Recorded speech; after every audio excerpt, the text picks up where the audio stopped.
Today I'm going to be talking to you about superconductivity.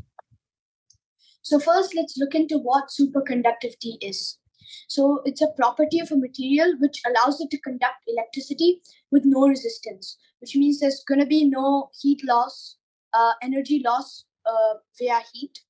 And these materials have really strong magnetic fields apart from having no resistance. And they're also used in MRI scanners. And these materials were found in 1911 by scientists called Haig Camerlé-Ons, and he found it when he cooled mercury, and he observed there was a after he reached a certain temperature, the resistance completely vanished. So let's see how they're made first. How they're made. So when a material is cooled down beyond a critical temperature, its resistance drops to zero, like we touched on a little earlier, and the resistance in a superconductor is zero. And normally, when electricity flows through something like a lamp or like iPad or iPhone, the electrons that are passed through, they bump into the atom and they lose energy. And when they lose the electrons that bump into the atoms, when they give up some of their kinetic energy that when the electrons are moving to the atoms, which makes them vibrate faster. And we know that when something vibrates, it produces heat. Like when it vibrates, it produces heat. So this is what causes the heat that's coming out of your iPad or computer. And when you cool substances near an absolute zero, the atoms will vibrate less because they have lost most of their kinetic energy. So they wouldn't bump into as much electrons, so they can flow peacefully through the lattice. So lattice is just a sea of atoms, but there still be some resistance. But how does the resistance disappear completely? So we can answer this using there's something called a Cooper pair. So as you can see here, when an electron flows through an element, so let's say copper, when electricity flows through an element, it wants to it gets attracted to the positively charged nuclei. So it wants to get close to the nuclei, but it wants to get away from the other electrons that are being passed because they're both negatively charged, and alike charges repel. So when this happens, it kind of distorts the structure of all the atoms. And so as you can see, an electron's going, and the two nuclei are coming a bit closer than they're supposed to. So this creates, so you can see that the other atoms are equally distanced away. When these two are closer, they create an area that is that's like more highly positively charged.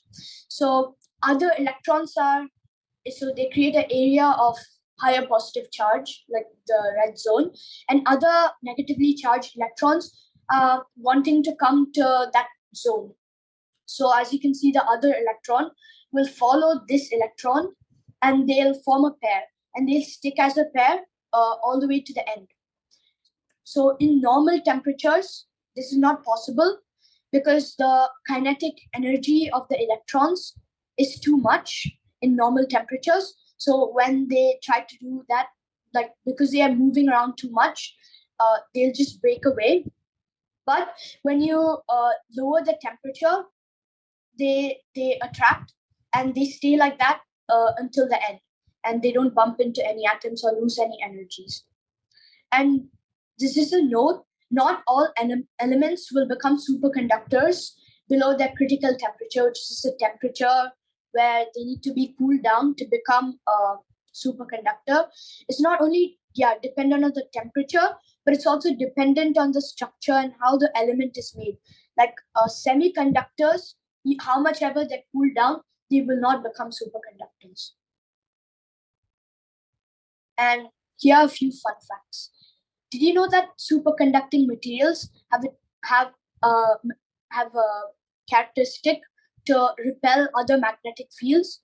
So that means if you have a magnet under a superconductor, then the superconductor will get repelled and it'll levitate. This is called the Meissner effect. And they're also used to make efficient magnetone cephalograms. So they might sound complicated, but they're not. Basically, they use the magnetic field to make a neural map of your brain, and this is really efficient way to like look at if your brain has any like tumors.